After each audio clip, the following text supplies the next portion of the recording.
শয়তানকে আল্লাহ মাফ করে নাই একটা কারণে, অপরাধ স্বীকার করতে চাচ্ছিল না, ও করেও নাই। এজন্য আল্লাহকে মাফ না করে জান্নাত থেকে বিতাড়িত করে দুইটা জিনিস থেকে বঞ্চিত করেছে। এক নম্বরে শয়তানকে কোনোদিন ক্ষমা করবে না, দুই নম্বর কোনোদিন শয়তানকে আমার আল্লাহর জান্নাতে দেবে না। আজ মানব রূপী সন্তানের ভেতরে যারা অপরাধ করার পরে স্বীকার করতে চায় না, কসম আল্লাহর, আপনাকে আল্লাহ মাফ করবে না, জান্নাতেও দেবে না। যদি আপনাকে মাফ করে দিতে হয় তাহলে শয়তানকেও মাফ করা লাগবে। তাই কথা বলছে না কেন? আল্লাহর কাছে যদি কেউ অপরাধ করে, আমার আল্লাহ বলেন আমি ইচ্ছা করলে মাফ করেও দিতে পারি, ইচ্ছা করলে আযাবও দিতে পারি। ফায়াগফিরু লিমান ইয়াশা ওয়া ইউআযযিবু মান ইয়াশা ওয়াল্লাহু আলা কুল্লি শাইইন কাদির। আমি আল্লাহ যাকে ইচ্ছা ক্ষমা করতে পারি, যাকে ইচ্ছা শাস্তি দিতে পারি, আমার ইচ্ছা, কিন্তু এটা আমার কাছে হওয়া লাগবে। সিস্টেম অপর পৃষ্ঠায় দেখুন, আমার আল্লাহ বলেন কোন বান্দা বান্দি যদি অন্য কোন বান্দার কাছে অপরাধ করে, ওই বান্দার কাছে মাফ না চাওয়া পর্যন্ত আমি মাফ করব না। এই কথা বলে না কেন? আপনার কোন অপরাধ যদি আমার কাছে হয়ে থাকে, আমার সম্মান নষ্ট করেছেন, আমার টাকা পয়সা আত্মসাৎ করেছেন, আমার পেছনে হামলা মামলা দিয়ে মিথ্যা মামলা জড়িয়েছেন, যতদিন পর্যন্ত আমি আপনাকে মাফ না করব ততদিন আল্লাহ মাফ করবে না। না বানিয়ে বললাম? কোরআনে কারীম জানিয়েছে, ওমাইয়া কাসাবা খাতিয়াতান আও ইসমান সুম্মা ইয়ারমি বিহি বারিয়ান ফাকাদ ইহতামালা বুহতানা ওয়া ইসমান মুবিনা। সূরা নিসা 5 নম্বর 15 নম্বর পৃষ্ঠা 10 নম্বর লাইনের 112 নম্বর আয়াত। এই দুনিয়ায় অনেক মানুষ আছে নিজে অন্যায় করে, আর অন্যায়টা একটা ভালো মানুষের উপরে চাপিয়ে তাকে কালান করে দেয়। আরো আসতে বলেন, এদেশের এরকম মানুষ কম না বেশি? আরো জোরে বলেন। আমরা মনে হয় এর ভেতরে নেই। তওবায় 3টা শর্তের উপরে কোরআন হাদিসের দলিল আছে। সূরা তাহরিম 8 নম্বর আয়াতের ব্যাখ্যা বললাম, ইয়া আইয়ুহাল্লাযীনা আমানু তুবু ইলাল্লাহি তাওবাতান নাসুহা। আল্লাহ আমাদেরকে কবুল করে নিন, এই তওবা করে যেন বাড়ি যেতে পারি। বলেন দরুদ আর সালাম। এই মাসে বিশ্বনবীকে আল্লাহ পাঠিয়েছিলেন, এজন্য তার উপরে দরুদ সালাম পাঠ করছি। সকলে বলছি সাল্লাল্লাহু। আজকের আলোচনার বিষয় হচ্ছে ষড়যন্ত্র। কি বললাম? মন খারাপ হয়ে গেল? এখনো তো শুরুই হয়নি। ষড়যন্ত্র কিভাবে চলেছে, কিভাবে চলছে, কিভাবে চলবে, এই আয়াত আজকে বলে দেবে। সূরা ইব্রাহিমের 46-47 নম্বর আয়াত, সূরা ফিলের 2টা আয়াত আমি পড়েছি। যতটুকু কথা আল্লাহ এর ভেতরে দিয়েছে আমি চেষ্টা করব আবিষ্কার করার, কারণ কোরআন শরীফ নিয়ে যত গবেষণা করবেন, নাড়াচাড়া করবেন, তত নতুন নতুন তথ্য আল্লাহ হাতে ধরিয়ে দেবে। এজন্য জবান ছেড়ে পড়েন, আউযু বিল্লাহি মিনাশ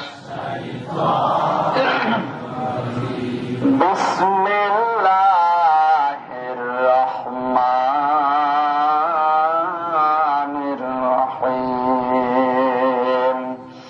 আলাম তারা কাইফা ফাআলা রাব্বুকা বিআসহাবিল ফিল আলাম ইয়াজআল কাইদাহুম ফি তাদলিল। ফিল নাম কে সূরা? আরো জোরে বলো।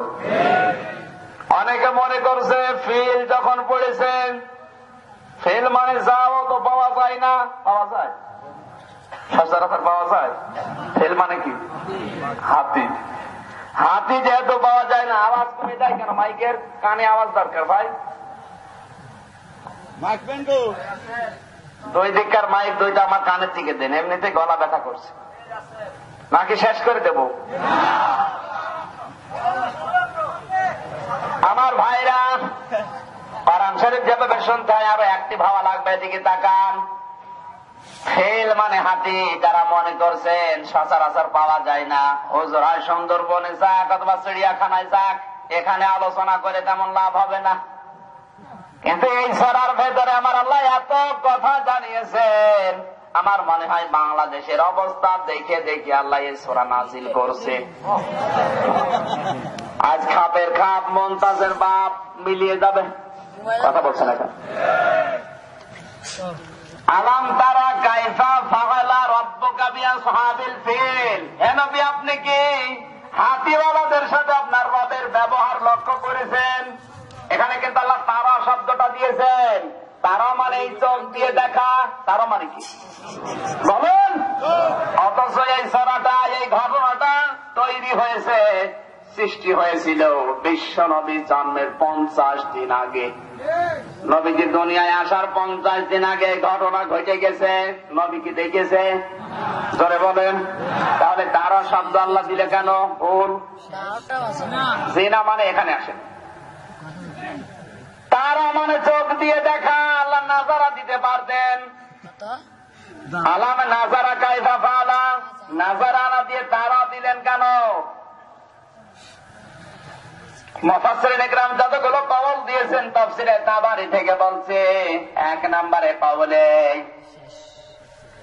পৃথিবীর মুসলমানেরা চোখে দেখা জিনিস যেমন বিশ্বাস করে, তার চাইতে বেশি বিশ্বাস করে আল্লাহর কোরআনের কথা। এখানে চোখে দেখা জিনিস আমরা অত বিশ্বাস করি না যত বিশ্বাস করি আল্লাহর কোরআন, কথা বলে ঠিক কিনা? আর নবীর বিশ্বাস তো আরো বেশি। আমার আল্লাহ এই জন্য তারা দিয়েছেন, হে নবী চোখে দেখলে যেমন বিশ্বাস করতেন, আমি এখন আপনাকে যে ঘটনা শোনাবো এটা কিন্তু তার চাইতেও বেশি। যদিও আপনি দুনিয়ায় ওই সময় ছিলেন না। আলাম ইয়াজাল কায়দাহুম ফি তাদলিল, আপনার রব কি তাদের সমস্ত ষড়যন্ত্র ব্যর্থ করে দেয়নি?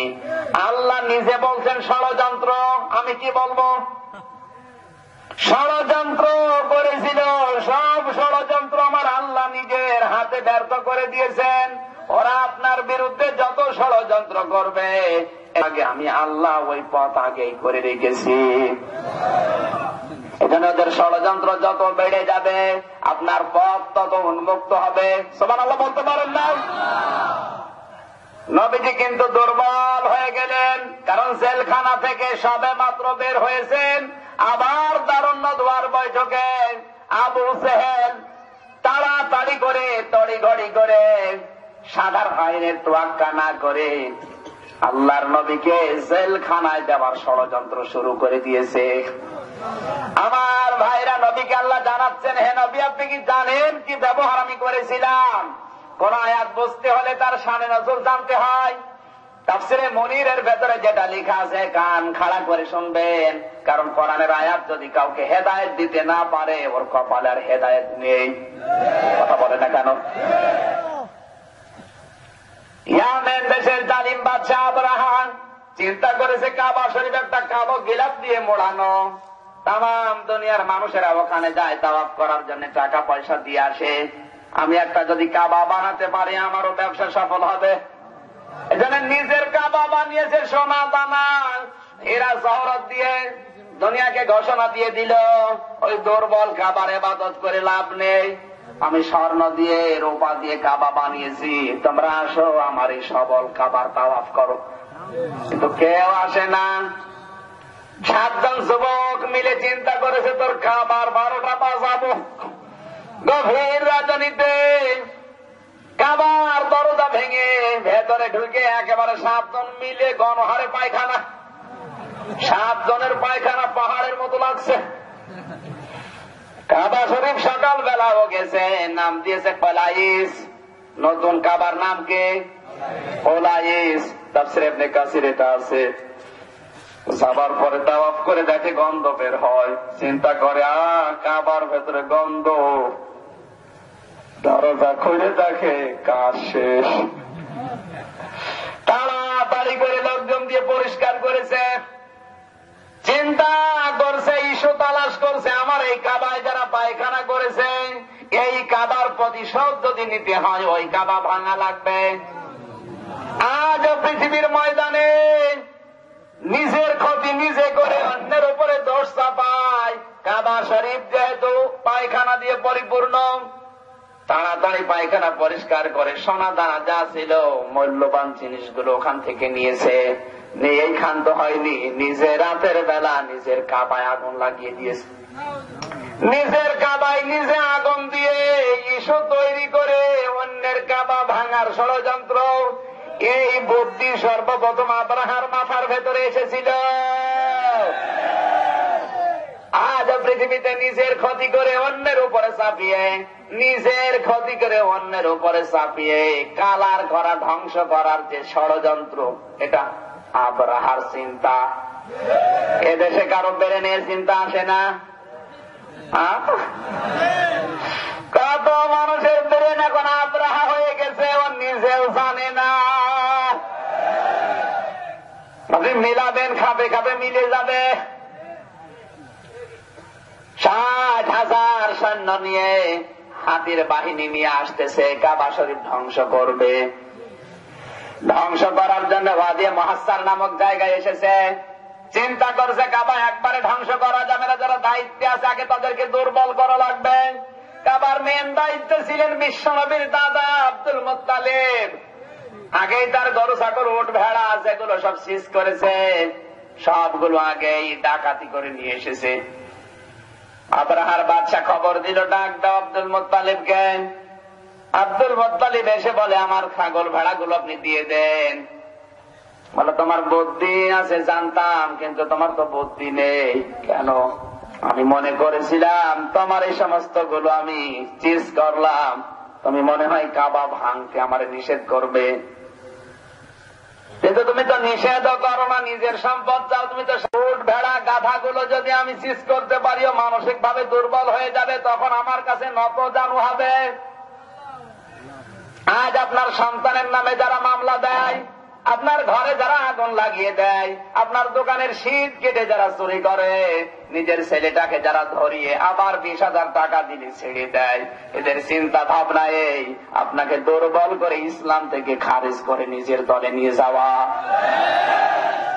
এরা জানে না, মিনাল মুমিনিনা রিজালুন সাদাকু মা আহাদুল্লাহ আলাইহি ফামিনহুম মান ক্বাদা নাহবাহু ওয়া মিনহুম মান ইয়ানতাসিরু ওয়া মা বাদদালু তাবদীলা।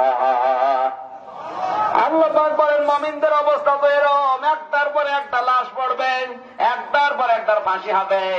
জীবন দিচ্ছে, দেখবে, এরপরও তারা পিছু হটবে না। আল্লাহর সাথে যে ওয়াদা তারা করেছে, জীবন গেলেও রক্ষা করবে। আপনি যতই চেষ্টা করেন ওকে ইসলাম থেকে এক বিন্দু বিসর্গ পরিমাণে সরাতে পারবেন না, কারণ ওর ওয়াদা কার সাথে? আব্রাহা চিন্তা করে, কি করে দুর্বল তো করা গেল না। উট মেষ গুলো যখন নিয়ে বাড়ি চলে যাচ্ছে, কাবা শরীফের কাছে গেলেন আব্দুল মুত্তালিব। চাবিটা কাবা শরীফের দরজা এবং হজরে আসওয়াদ, এই যে ফাঁকা জায়গা, এর নাম মুলতাজাম। বিশ্বনবী জানিয়েছেন, এই জায়গায় যদি কেউ হাত দিয়ে দোয়া করে, ওর যদি ঈমান নাও থাকে তাও আল্লাহ কবুল করে নেয়। এই জন্য আবু জাহেল বদরের ময়দানে যাবার সময় কাবার এই মুলতাজাম ধরে দোয়া করছে, ও কাবার মালিক রব্বে কাবা, মুহাম্মদের বিরুদ্ধে অস্ত্র নিয়ে যাচ্ছি যুদ্ধ করার জন্য, সত্যের পক্ষে যারা আছে তুমি তাদের বিজয় দিও। আবু জাহেলের দোয়া কবুল হয়ে গেছে। কথা বলে দেখেন, ওর তো দোয়া সাইজ মতোই ছিল, যে সত্যের পক্ষে যারা আছে তাদেরকে বিজয় দিও। আল্লাহ তো তাই দিয়েছে। কথা বলছে না কেন? আব্দুল মুত্তালিবের ঈমান নেই, সে একজন মুশরিক, কিন্তু চাবিটা রাখতেছে কাবার দরজার সাথে। ওই সময় কাবার ভেতরে 360টা মূর্তি ছিল। এই কথা বলে না কেন? শিক্ষা আছে এখানে। 360টা মূর্তি কাবার ভেতরে। এরপর একজন মুশরিক মূর্তির হাতে চাবি দিয়ে যায় না, ও জানে যে মূর্তির কোন ক্ষমতা নেই, চাবি দিয়ে যাচ্ছে সরাসরি আমার আল্লাহর হাতে কাবার দরজায়। এই কথা বোঝা যাচ্ছে না? একজন মুশরিক পূজা করে যে সমস্ত মূর্তির, তাদের কাছে চাবি দিতে রাজি না, কারণ ওরা পারবে না। যিনি কাবার মালিক তার কাছে দিয়ে গেলাম। আমাদের ঈমান আজ এই মুশরিকের মতো নেই। আমি কি নিচে নামবো? মনে মনে আরো তৈরি করে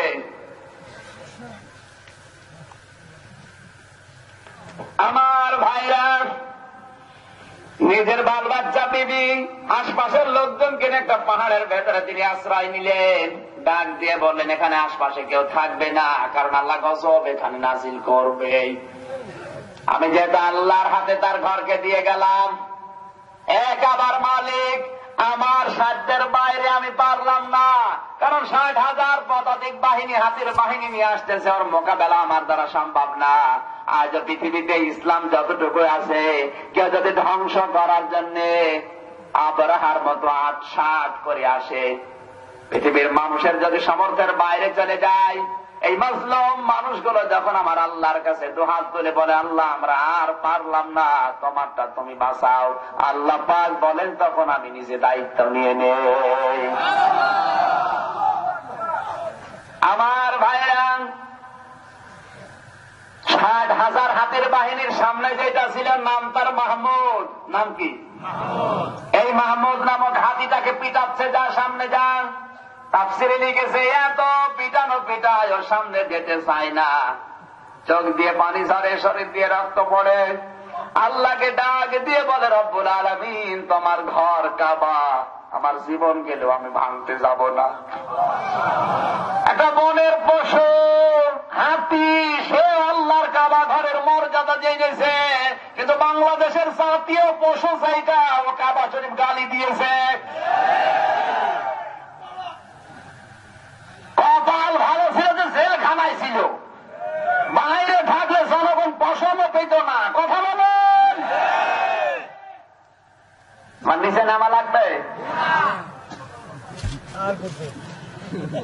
আমার ভাইরা, আমি শিক্ষা দেখছিলাম, ওর রক্ত ঝরে শরীর দিয়ে, চোখ দিয়ে পানি পড়ে, ডাক দিয়ে বলে, কাবার মালিক আমার জীবন গেলেও আমি আর যাবো না।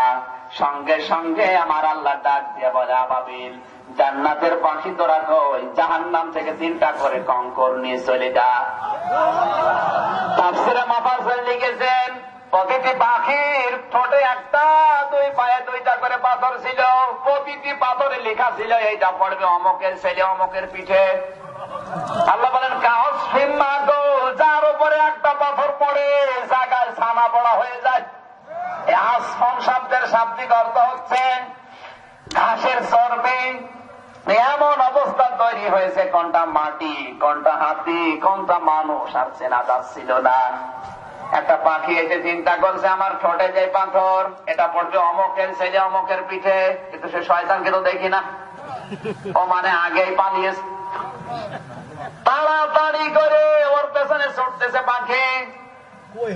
ওই লোকটা দৌড়াতে দৌড়াতে এক ঘরের ভেতরে আশ্রয় নিয়েছে। পাখি যে ঘরের ওপরে পাথর দিয়েছে, ঘর সুদ্ধা মাটির সাথে মিশে গেছে।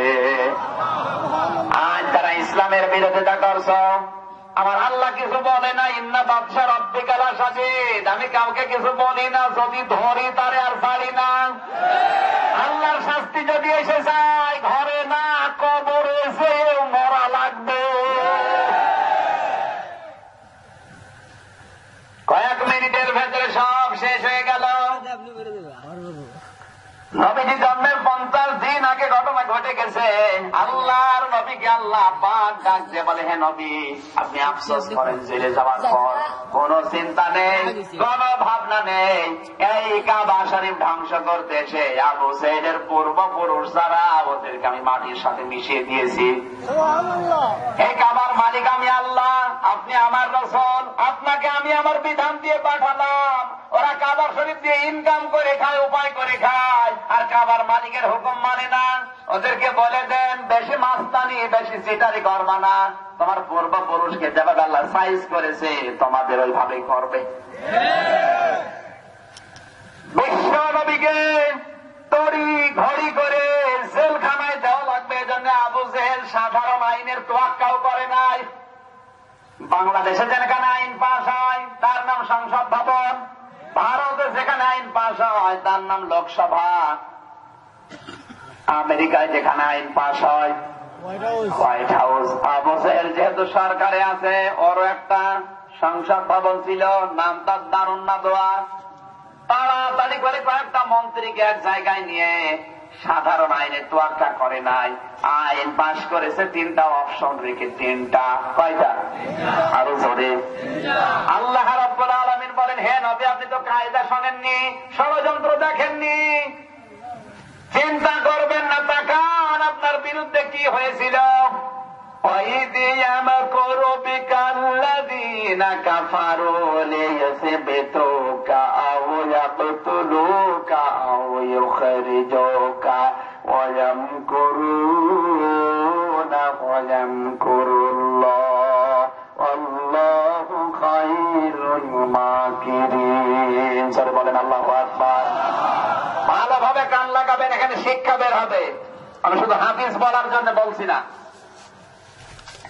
তাফসিরে মুনির আর তাফসিরে তাবারি এই 2টা থেকে বলছে, আলেম যারা আছেন নোট করবেন, বাস্তব জীবনে মিলাবেন। অনেক আলেম পর্যন্ত আয়াতের সাথে ধরা পড়ে যাবে।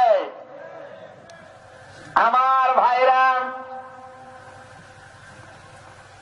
আবু জেহেল 3টা আইন পাশ করেছে। 1 নম্বরে নবীজিকে ওরা যাবজ্জীবন কারাদণ্ড দিয়ে দেবে। ইসবিতুকা, যদি এটাই সফল না হয় হে নবী আপনাকে ওরা হত্যা করে ফেলবে। এটাও যদি করতে না পারে আপনার নাগরিকত্ব বাতিল করে দেশ থেকে ওরা তাড়িয়ে দেবে। আবু জেহেল 3টা ষড়যন্ত্র করেছে, আল্লাহ একটাও করবে না। বলেন আমার আল্লাহ বলেন, হে নবী ওরা যত ষড়যন্ত্র করছে আমি আল্লাহ আপনার মুক্তির পথ তত প্রশস্ত করে দিচ্ছি।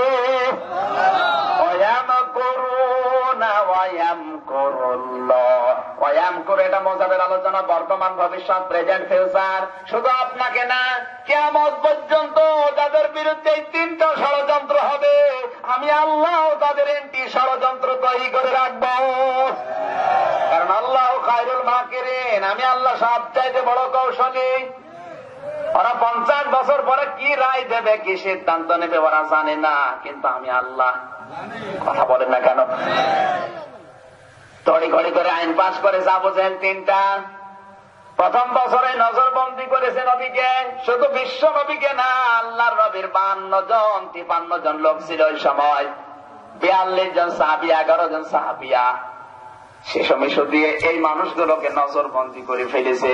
আবু বকর আছে, ওসমান আছে, তলহা আছে, জুবাইর আছে, এমনকি মা খাদিজাতুল কুবরাও আছে। বিশ্বনবীর চাচা আব্দুল মুত্তালিব, আবু তালিব পর্যন্ত ছিল। এদেরকে 1 বছরে নজরবন্দি করে দুনিয়ার মানুষকে আবু জেহেল জানিয়েছে মুহাম্মদকে শাস্তি দেওয়া এটা জাতীয় দাবি। কি দাবি? আরো জোরে। আজ পৃথিবীর দিকে তাকান, আবু জেহেলের চিন্তা ভাবনা যাদের, এরা কিন্তু নবীর উত্তর সুরীদেরকে যখন প্রথমে ধরে ওরা বলে এদেরকে শাস্তি দেওয়া জাতীয় দাবি। কথা বলছে না কেন? মিলে গেলেন করবো কি? 1 বছর এভাবে নজরবন্দি করে রেখেছে। 2য় বছর সামাজিক ভাবে বয়কট করেছে। কেউ আর তার কাছে সম্পদ বিক্রি করবে না, কোন দোকানেও যেতে পারবে না। 3য় বছরে শিহাবে আবু তালিবের ভেতরে বন্দী করে দিয়েছে লোহার বেড়া দিয়ে। আল্লাহর নবী এত কষ্টে ছিলেন এই 3টা বছর।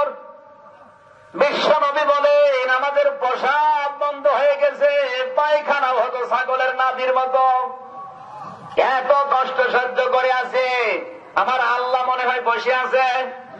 বলেন ইন্নাহুম ইয়াকিদুনা কায়দা ওয়া আকিদু কায়দা ফামাহিলুল কাফিরিনা আমহিলহুম রওয়াইদা। আল্লাহ পাক বলেন মানুষ যখন ষড়যন্ত্র করে রাসূলের বিরুদ্ধে, নায়েবে রাসূলের বিরুদ্ধে, ইসলামের বিরুদ্ধে, আমি আল্লাহ ঢিল দিয়ে দিয়ে ছবি ওদেরকে মারি। কথা বলছে না কেন? এখানে ষড়যন্ত্র যখন যে করতে থাকে তখন আল্লাহ ঢিল দিয়ে দেয়। এই কথা বলছে না কেন? বিলাল যখন ইঁদুর ধরে, ইঁদুর ধরার পরে ছেড়ে দেয়। ইঁদুর যখন সামনে যেতে চায় আবার খপ করে ধরে, আবার সামনে যেতে চায় আবার খপ করে ধরে। 3-4 বার খেলানোর পরে যখন ইঁদুরটা জোরে দৌড় দিতে যাবে, বিড়াল তখন খপ করেছে ভিতরে কসমস করে খেয়ে ফেলে। আল্লাহ বলেন আমি ঠিক এই কায়দায় ঢিল দিতে থাকি, আরেকটু বাড়ো, আরেকটু বাড়ো, আরেকটু বাড়ো। আমার মনে হয় আল্লাহ এই খেলা এখন বাংলাদেশে শুরু করে দিয়েছে। আমি কি করবো বলেন তো, সব মিলিত আছে। আল্লাহ যদি খেলা শুরু করে তাহলে আল্লাহকে মানা করেন, আল্লাহ এই খেলার দরকার নেই। আল্লাহ কিন্তু খেলা শুরু করে দিয়েছে। কারণ ফামা হিলিল কাফিরিনা আমি হিলুম রুয়াইদা। রুয়াইদা মানে ঢিল দেওয়া। আমার ভাইরা, আবু জেহেল তো মহা চিন্তায় আছে। কয়েকদিনের ভেতরে আমার মনের আশা পূরণ হয়ে যাবে, মোহাম্মদকে না খেয়ে খেয়ে মরা লাগবে। এ চিন্তা কার? আবু জেহেল। এটা আমার আল্লাহর চিন্তা আলাদা। কারণ অয়াম করো না অয়াম করুল্লাহ, আল্লাহ বলেন আমার চিন্তা তো আলাদা। অমাকারো অমাকার আল্লাহ আল্লাহু খায়রুল মাকিরিন। নবী আপনি জানেন না সূরা আলে ইমরানের 54 নম্বর আয়াত, 154 নম্বর আয়াত। হে নবী আপনি হয়তো জানেন না, ওরা যে ষড়যন্ত্র করেছে আমি আল্লাহ সবচাইতে বড় কৌশলী। ওদের যে ষড়যন্ত্র ওটা একদিন, 2 দিন, 3 দিন পরে শেষ হয়ে যাবে। আমি আল্লাহ যে কৌশল করি কিয়ামত পর্যন্ত ওটা আর শেষ হবে না। এদের যে ষড়যন্ত্র, ওয়াকাদ মাকারু মাকরাহুম ওয়া ইনদাল্লাহি মাকরুহুম, আমার আল্লাহর কাছে আর ষড়যন্ত্র জানা আছে না নেই? ওয়া ইন কানা মাকরুহুম লিতাসুলা মিনহুল জিবাল, ওরা পাহাড় পর্যন্ত টলে যেতে পারে এরকম ষড়যন্ত্র করেছিল। তার তুলনায় এখন তো কিছুই না। কথা বলছে না কেন? ফালা তাহসাবান্নাল্লাহ গাফিলান মুখলিফা ওয়াদিহি রাসূলা। হে নবী আপনি কি মনে করেন রাসূলের সাথে আল্লাহর যে ওয়াদা আল্লাহ খেলাফ করবে? কখনো না। ইন্নাল্লাহা আজিজুন যুনতিকাম, অবশ্যই আমি আল্লাহ প্রতিশোধ গ্রহণকারী হিসাবে যথেষ্ট। কথা বলেন না কেন? এবার যে শিক্ষাটা বের হবে কান খাড়া করেন, এ নাকি বনাদত করবো? আল্লাহ রাব্বুল আলামিন বলেন আবু জেহেল যখন আনন্দে আছে, সিরাত ইবনে হিশামের ভেতরে এটা পাবেন। হিশাম ইবনে আমর এই লোকটার বয়স 82 বছর, আবু জেহেলের প্রধান উপদেষ্টা। আজ বাড়িতে যাওয়ার পর আর ঘুম আসে না, খালি উঠাউঠি করে, ঘোরাফেরা করে। স্ত্রী বলে কি হয়েছে তোমার? বলে এতদিন আবু জেহেল মুহাম্মদ রাসূলুল্লাহকে তার সঙ্গী সাথীদেরকে নজরবন্দি, এরপরে সামাজিক ভাবে বয়কট, এরপরে এখন আবু জেহেল আজকে রাতে সিদ্ধান্ত নিয়েছে এদেরকে নাকি মেরে ফেলবে। এই ভালো ভালো মানুষগুলো মারা যাবে, মানুষের সামনে মানুষ মরে, এটা কি সহ্য করা যায়? এই জন্য আমার ঘুম আসে না। আমার ভাইয়ের এখানে শিক্ষা বের হচ্ছে। হিশাম ইবনে আমর এই লোকটা মুসলমান, কাফের। কি বলেন? এর ঈমান নেই কিন্তু বিবেক আছে। বিবেকের কারণে ঘুম আসে না। এই জন্য পৃথিবীর ময়দানে যখন নিরীহ মানুষের উপর অত্যাচার, জুলুম, নির্যাতন নেমে আসে, অনেক বিধর্মী রাষ্ট্র যাদের ঈমান নেই কিন্তু বিবেক আছে, ওরা কিন্তু প্রতিবাদ জানায়। আজ রোহিঙ্গাদের উপরে যেটা চলছে, অনেক মুসলমান প্রতিবাদ করার সাহস পায় না, কিন্তু অনেক বিধর্মী পর্যন্ত বলছেন না এটা ঠিক না। কথা বলেন না কেন? ওদের ঈমান নেই, বিবেক আছে। আর তোমার ঈমান থাকার পরও কাজে লাগাও না, তুমি কুকুরের চাইতে খারাপ। ভালো ভালো মানুষগুলো মরবে আর তুমি বসে বসে বিবেক নেই তোমার। এই লোকটার যে ঘুম আসে না, ঘুম মনে হয় এমনি আসে না। ঘুম বন্ধ করেছে কে বলেন? ওর বউ বলে তুমি চুপ থাকো, আর বেশি কথা বলবা না, আবু জেহেল তোমারে ছাড়বে না। তুমি বৃদ্ধ মানুষ, 82 বছর তোমার বয়স, তোমাকে প্রধান উপদেষ্টা বানিয়েছে, কিন্তু বিশ্বনবী মুহাম্মদ রাসূলুল্লাহর মুক্তির কথা বললে তোমাকেও ছাড়বে না। হিশাম ইবনে আমর বলেন না, আমার জীবন যেই কয়দিন আছে এমনিতে আমার ঘুম আসে না, আমার শরীর ফ্যাকাশে হয়ে যাচ্ছে, এমনিতেও মারা যাবো, অমনিও মারা যাবো। বিবেক যখন আছে বিবেকটা কাজে লাগাবো। কে করে এখন আমি চলে যাবো এই মরুভূমির ভেতরে। এমনিতে ওই দেশে গরমের সময় গরম বেশি, শীতের সময় শীত বেশি। মুরব্বী মানুষ লাঠি হাতে নিয়ে ঠোক ঠোক করতে করতে গেছে আর একজনের বাড়িতে। আমি যদি একা না পারি, লোকজন আরো আছে, তাদের সাথে পরামর্শ করব। রাত 12টার পরে গভীর রজনীতে হাঁটতে হাঁটতে যেই লোকটার বাড়িতে গেছে, ও যেমন তেমন মানুষ না, ওর নাম জুহাইর ইবনে আবু উমাইয়া। ও ছিল আবু জাহেলের টাকা কামাই করা মেশিন। আজ পৃথিবীতে অনেক নেতা আছে, সরাসরি কাজ করে না, টাকা কামাই করা মেশিন রেখে দিয়েছে। কথা বলছেন না কেন? সব জায়গায় মেশিন গুলো কাজ করে। বৃদ্ধের টাকা, টোলের টাকা, নদীর টাকা, বাজারের টাকা, এমন হাজারো জায়গায় টাকা কামাই করা মেশিন সেট করা আছে। ওরা কামাই করে নিয়ে আসে অ্যাকাউন্টে জমা দেয়। জোরে বলেন সুবহানাল্লাহ। জুহাইর ছিল ওই রকম টাকা কামাই করা। বলেন, ওর বাড়িতে যাওয়ার পরে নক করেছে, দরজা খুলে দিয়েছে এক ডাকে। কি এত রাতে ঘুমাওনি? বলে ঘুম আসে না। কেন ঘুম আসে না? এই কারণে মোহাম্মদ জেলখানায়, আমার মা এদিকে আমার নামে বরদোয়া দিচ্ছে। মোহাম্মদ জেলখানায়, মা বরদোয়া দিচ্ছে কেন? কারণ এই মা ওই মা বিশ্বনবী মুহাম্মদ রাসূলুল্লাহ সাল্লাল্লাহু আলাইহি সাল্লামকে যেদিন নবীজির মা ইন্তেকাল করে আমেনা, ওই দিন উম্মে আইমান নামক এক মেয়ের হাতে আল্লাহর নবীকে তুলে দিয়েছিলেন। এই উম্মে আইমান হচ্ছে জুহাইরের খালা। এর বাড়িতে এসে, ছোটবেলায় জুহাইরের এই বাড়িতে এসে বিশ্ব নবী 6 মাস পর্যন্ত ছিল। জুহাইর নবীজির 3 মাসের ছোট। দুইজনে এক জায়গায় থাকতো। জুহাইরের মা এতদিন জানতো না, জানতে পেরেছে সকালবেলা যে মোহাম্মদ জেলখানায়। ডাক দিয়ে বলে, জুহাইর তুমি বড় মস্তান, আবু জাহেলের টাকা কামাই করে দাও, কিন্তু জানতে পেরেছি মোহাম্মদ জেলখানায়। তোমার আমি মা হয়ে আদেশ দিলাম, তুমি যদি মুক্ত করতে তাকে না পারো, আমাকে মা বলে ডাকবা না। এখন আমার বাড়ি সামলানোই দুষ্কার হয়ে গেছে।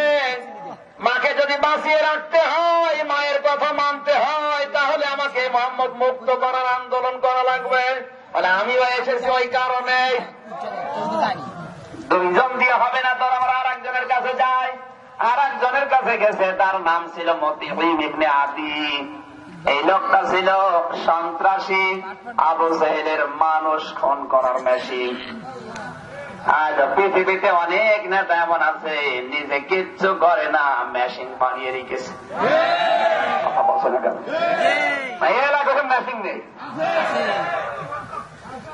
নিজে কিচ্ছু করে না, মেশিন বানানো আছে। মেশিনরা শুধু ফেলে দেয়। এই মতিঈম ছিল এরকম মেশিন। আবু জাহেলের নির্দেশে কত মানুষ খুন করেছে নিজেও জানে না। এরকম ভয়ঙ্কর সন্ত্রাসী। ওর বাড়িতে যাওয়ার পরে নক করেছে, দরজা খুলে গেছে, যাকে কান্নার আওয়াজ আসে। কি এত রাতে কান্না কেন? বলে আমার যে ছোট্ট ছেলে নাম ওর জুবরা ইবনে মতিঈম, ওর বয়স এখন 3 বছর 15 দিন। 3 বছর আগে মোহাম্মদ যেদিন জেলখানায় যায়, এই 15 দিন বয়সের বেলায় ও এসেছিল আমার বাড়িতে। আমার এই সন্তানের মুখে ওর মুখের লালা দিয়েছিল। ওই দিন থেকে আমার সন্তানের মুখে যে থতো বের হয়, ওটা হচ্ছে মেশকা আম্বরের চাইতেও বেশি। আমার এই সন্তানের মুজিজা 5 মাস বয়সে কথা বলা আরম্ভ করে দিয়েছে। আর ওই দিন থেকে যা বলে অধিকাংশ গুলোই সত্য হয়। আমার এই ছেলেটা আজকে মাগরিবের সময় বলে, আব্বা মোহাম্মদ নাকি জেলখানায়, যার জন্য এত বরকত তুমি পেলে। এলাকায় যার কারো অসুখ হয়, আমার মুখের থুতু দিলে ভালো হয়ে যায়। কিন্তু আজ আমি স্বপ্ন দেখেছি, মোহাম্মদকে যদি আমাকে দেখাতে না পারো মুক্ত করে, আমি কিন্তু বাঁচবো না। আমার বউ আমারে বলে, তুমি একটা নাফরমান, তুমি একটা কুলাঙ্গার, তোমার কারণে আমার ছেলেটা মরতে আছে। মোহাম্মদ যদি জেলখানায় থাকে, সকাল বেলা ছেলে নিয়ে বাবার বাড়ি চলে যাব। এখন আমার সংসার বাঁচানো দায় হয়ে গেছে। আমার ছেলে মরে যায়, আমার বউ চলে যায়, মোহাম্মদকে আমাকে মুক্ত করাই লাগবে। চাঁদপুরবাসী কান খাড়া করে জীবনের সাথে মিলাও। ডাক দিয়ে বলে, কি করতে চাও? বলে কি করতে চাই বসি না, মোহাম্মদকে জেলখানা থেকে মুক্ত করাই লাগবে। ঠিক আছে, আমরা 3 জনে হবে না, চলো আর একজনের কাছে যাই। যার কাছে যাবে ওর নাম মুখতার ইবনে হিশাম। ও ছিল আবু জাহেলের বডিগার্ড, খালাতো ভাই। কিন্তু আজ 1 মাস অসুস্থ, ঘুম আসে না, হাজার হাজার টাকা খরচ করেছে, ওর রোগ ভালো হয় না। সন্ধ্যাবেলা ওর মা 1 গ্লাস উঠের দুধ নিয়ে এসে মধু দিয়ে বলে, দেখ কত টাকা পয়সা খরচ করলাম, কিছু হয়নি, তুই আজকে একটা কাজ কর, মোহাম্মদ যেই কালেমার দাওয়াত দেয় কালেমা পড়ে খেয়ে দেখ। আজকে আমি মাগরিবের সময় উঠে ওই দুধ মধু মেশানো কালেমা পড়ে খেয়েছি, আমার রোগ ভালো হয়ে গেছে। এই আনন্দে আমার ঘুম আসে না। এখন আমার মা আমাকে জানিয়েছে যে কালেমা পড়ে রোগ ভালো হয়, কালেমা আমিও পড়বো, তোকেও পড়া লাগবে। এখন সে জেলখানায়, তাকে যদি বের করতে না পারে কালেমা পড়বো কি করে? এই জন্য তাকে বের করা এখন আমার সংসারের দাবি। আমরা হবে না 4 জনে তো আর একজনের কাছে যাই। এই রাতের বেলা ওরা গেছে আর একজনের কাছে, তার নাম সাইমা ইবনে আসওয়াদ। এই লোকটা ছিল আবু জেহেলের বুদ্ধিজীবী। নবীকে জেলখানায় দেওয়া, আল্লাহর নবীকে নজরবন্দি করা, হত্যার আদেশ দেওয়া, সাহাবীদের উপরে জুলুম নির্যাতন চালানো সব হয়েছে এই সাইমা ইবনে আসওয়াদ এই বুদ্ধিজীবীর কারণে। কিন্তু এই লোকটার আজ ঘুম আসে না। মুরব্বী মানুষ এই জন্য ওকে বুদ্ধিজীবী বানিয়েছে। আজ পৃথিবীর দিকে তাকান, অনেক বুদ্ধিজীবী কাজ নেই কাম নেই, শুধু ইসলামের বিরুদ্ধে বুদ্ধি দেয়। কিন্তু খুশির বিষয় হচ্ছে এই সাইমার মা হযরতে হালিমাতু সাদিয়ার ছোট বোন। আল্লাহর নবী যখন হালিমার বাড়িতে ছিল, এই সাইমার মা তখন যুবতী। হালিমার বাড়িতে মাঝে মাঝেই বেড়াতে যেত বোনের বাড়িতে, আল্লাহর নবীকে কোলে নিয়ে। তোকে ওই জায়গাগুলো দেখলাম বিশ্ব নবী তায়েফে, যেখানে হালিমার বাড়িতে খেলা করতেন। আমার ভাইরা, সাইমার মা মাগরিবের সময় ডাক দিয়ে বলে, সাইমা তুমি উপদেষ্টা, বুদ্ধিজীবী, মোহাম্মদ রাসূলুল্লাহর ইয়েতিম চাহনি আমার এখনো মনে পড়ে। জানতে পেরেছি জেলখানায় আছে, তুমি তো সরকারের দলে, এত কিছু করতে পারো, মোহাম্মদকে মুক্ত করে আমাকে দিতে পারো না? আমি আজকে রাতে স্বপ্ন দেখেছি, মোহাম্মদ যদি মুক্ত না হয় তুমি মাকে হারাবে। ও মুরব্বীরা, তোমরা এসেছো, আমি তো আগেই ব্যস্ত। আমার মাকে বাঁচাতে হলে এখন মোহাম্মদকে মুক্ত করাই লাগবে। আপনি যা দিয়ে ষড়যন্ত্র করছেন ওইটা উল্টি আমার আসলে ইসলামের পক্ষে কাজে লাগাবে। বলে কি করা যায়? চলো 5 জন বেরিয়ে গেল। হাজ্জান নামক পাহাড়ে উঠল। 5 জন হাতের উপরে হাত দিয়ে শপথ বাক্য পাঠ করছে। এখানে শিক্ষা হচ্ছে এটা, এই যে 5 জন একটা মুসলমান। আরো আসতে বলেন, একটারও ঈমান নেই কিন্তু বিবেক আছে। বলেন, বিবেকের তাড়নায় তারা নিরপরাধ মানুষকে মুক্ত করার জন্য আন্দোলন গড়ে তুলছে। আজ কোরআনের কর্মীরা কত জেলখানায় আর্তনাদ করছে। তুমি দল আলাদা করো, তাতে কি হয়েছে? তোমার বিবেক নেই। তুমি মারা যাও, কোথাও কাঁদবে না। ও মারা গেলে তো মানুষ কাঁদে, তুমি মারা গেলে কুকুরও কাঁদবে না। তোমার বিবেকটাই কাজে লাগে না, তুমি মানুষই নেই, তার তো খারাপ হয়ে গেছে। সাত পরে এসব নেই। আজ পৃথিবীর মা গুলো, বাংলাদেশের মা গুলো যদি সাইমার মায়ের মতো বলে, সন্তান তুই দল করিস আলাদা, অসুবিধা নেই, কিন্তু কোরআনের কর্মীরা হাজার হাজার, আমি কোন অপরাধ করেছিলাম আমাকে জবাব দাও, কেন আমার 3টা বছর জীবন থেকে নষ্ট করে দিলে? এই 3 বছর আমি হাজার হাজার মানুষকে জাহান্নাম থেকে বাঁচিয়ে জান্নাতের পথ দেখাতে পারতাম। বলেন না কেন? আমার মনে হয় 1500 বছর আগে শুধু বিশ্বনবী এই কথা বলেছিল কাবার চত্বরে, এখন আর কেউ বলে না। আজ পৃথিবীতে অনেক আলেম, নবীর উত্তরসূরি, নায়েবে রাসূল যদি বের হতে পারে, আমার মনে হয় এই কথাই বলবে। বাংলার মুসলমানেরা কোন অপরাধ আমার 7 বছর কেন জেলে দিলে? কায়দা হোম আছে, হোম শব্দটা বহু বচন। শুধু ওই আবু জেহেলের ষড়যন্ত্র না, শুধু আব্রাহার ষড়যন্ত্র না, কিয়ামত পর্যন্ত যারা ষড়যন্ত্র করবে আমি আল্লাহ কিন্তু তাদের পেছনে তাবলীগ লেগে আছি। সুবহানাল্লাহ বলতে পারেন না? আমার মনে হয় আল্লাহ এখন আর নেই, ওনার দুর্বল হয়ে গেছে। এমনিতে কাউকে কিছু বলে না। ইন্না বাদশা রব্বিকা লাশাদীদ। আল্লাহ বলেন আমি কাউকে কিছু বলি না, ধরিও না, যদি একবার ধরি ওর বংশ পর্যন্ত উপড়িয়ে ফেলি। আমরা আল্লাহর এই ফি তাদলিল দেখার আশায় আছি। কথা বলছে না কেন? পরের আয়াত বলবো, মন খারাপ হয়ে যাবে না তো? জবান ছেড়ে আল্লাহকে ডাকেন সুবহানাল্লাহ, আলহামদুলিল্লাহ,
সম্মানিত ভাইরা, দেখতেছেন আমি অসুস্থ, পড়েছিলাম বেডে, আসতাম না।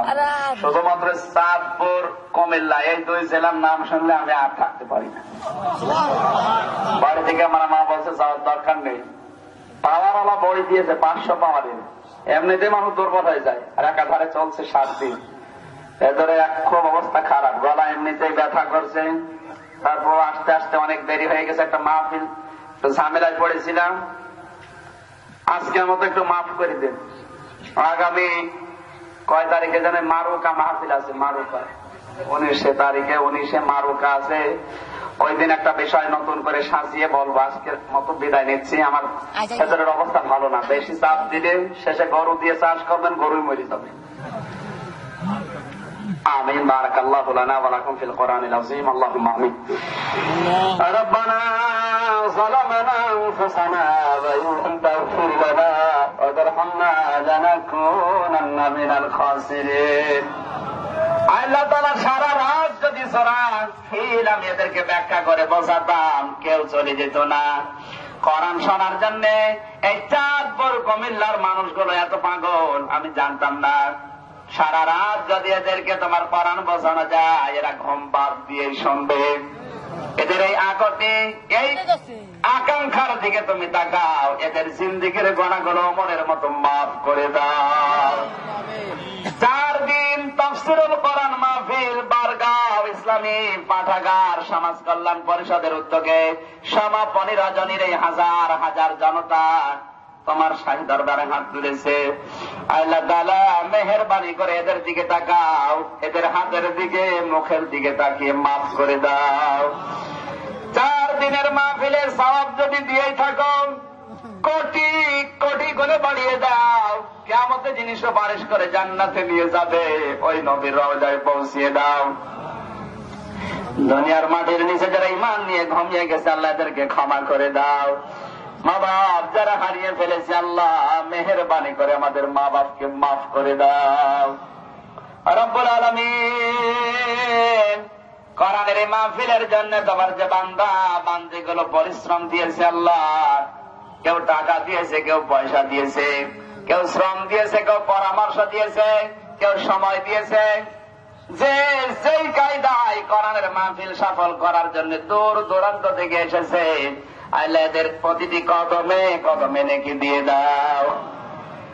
রব্বুল আলামিন, যার মাধ্যমে সেই কুষ্টিয়া থেকে পর্যন্ত কোরআনের কথাগুলো বলার জন্য আসলাম, তোমার বান্দা জাহাঙ্গীর আলম, আল্লাহ তাআলা জাহাঙ্গীর ভাইকে কবুল করে নাও। আজকের মাহফিলের সভাপতি, সেক্রেটারি, সদস্য যারা আছে, এই মানুষগুলোকে কোরআনের ইজ্জতে মঞ্জুর করে নাও। আল্লাহ তাআলা হাজী সাইনাল আবেদিন লাল ভাই, জনাব মাওলানা লোকমান হোসেন, ওয়াহিদুর রহমান ভাই সহ, আল্লাহ তাআলা আরিফুল ইসলাম সহ নাম না জানা যত আলেম এখানে বসে আছে, তোমার কুদরতের হাতে দিয়ে গেলাম, এদের ঈমান আমল তুমি কবুল করে নাও। মা বোনেরা যারা পর্দা আড়ালে বসে আছে এদের খাদিজার মতো আয়েশার মতো বানিয়ে দাও। রব্বুল আলামিন, আমি শারীরিক ভাবে অসুস্থ, মেহেরবানি করে সুস্থতা দিয়ে দাও।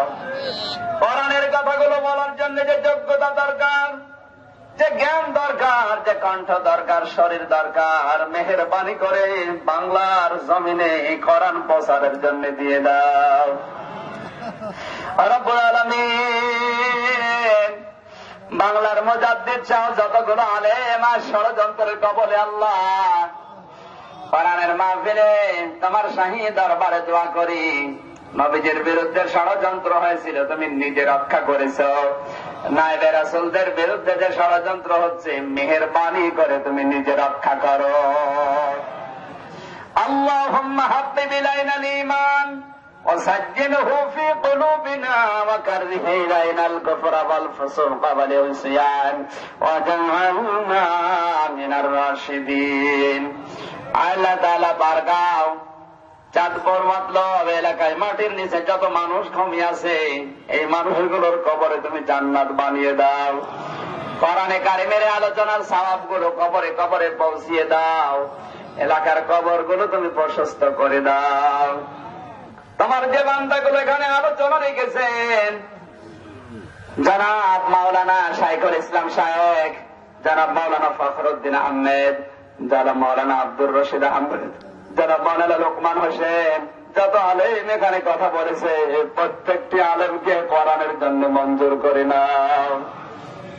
মাথা নিচু করে জীবনের গুনাহগুলো আল্লাহর কাছে তুলে ধরেন।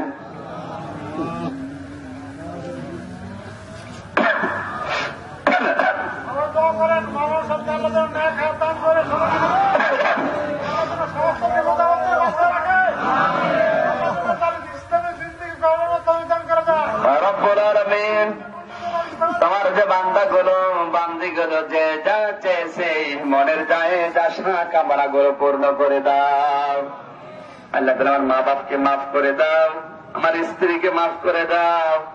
যারা আজ মা বাবার জন্য, স্ত্রী সন্তানের জন্য আমিন আমিন করছে এদেরকেও কবুল করে নাও। আমার ছোট্ট মেয়ে 3 বছর বয়স, জান্নাতুল মাওয়া, কোরআনের মাহফিলে দোয়া করে আল্লাহ তুমি ফাতেমাতুজ জোহরার মতো বানিয়ে দাও। আগামীতে এই মাহফিলটা কোরআনের প্রসারের জন্য বিশাল আকারে মঞ্জুর করে নাও। সুবহানা রাব্বিকা রাব্বিল ইজ্জাতি আম্মা ইয়াসিফুন ওয়া সালামুন আলাল মুরসালিন আলহামদুলিল্লাহি রাব্বিল আলামিন। মরণ যেদিন আসবে তোমার ওই পবিত্র কালেমাটা আমাদের এই নাপাক জবানে দিয়ে দিও না। ইলাহা ইল্লাল্লাহু মুহাম্মাদুর রাসূলুল্লাহ।